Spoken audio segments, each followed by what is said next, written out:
Okay, dirita sa kakaiba yun. Daw salida sa sini, pero tinuod kini base sa testimonya sa usa ka babae sa probinsya dito sa Antique.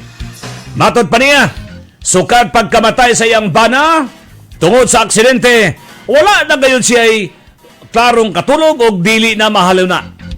Hangtod gagisulayan niya ang usa ka AI chatbot app nga giingong makasabot sa personalidad sa usa ka tawo base sa ilang mga mensahe, litrato o voice clips. Gi-upload niya sa app ang mga daang mensahe, mga voice memos o sulat sa iyang bana. O pagkahuman, pipila ka oras agay, nag-reply na ang AI chatbot nga murag tinuod gayud nga daw style sa iyang bana.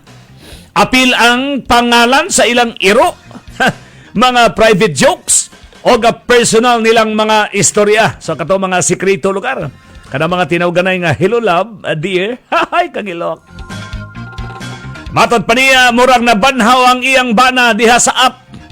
Pero ang nagakulba, dinhi na, kay nagsugod og reply ang chatbot, bisan wala na siya nag-type, mo na ni karon.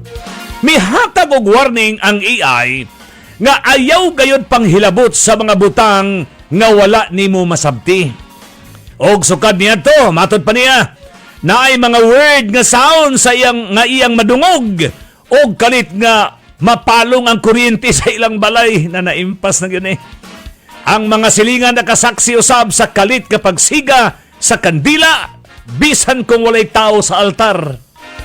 Ang mga pare sa ilang lungsod nagtanaw na karon sa posibilidad nga na-open ang usa ka spiritual nga pultahan pinaagi sa teknolohiya. Kung sa una, ang Spirit of the Glass gigamit aron makigistorya sa patay, karon AI chatbot na pastilan pagkakulba ba.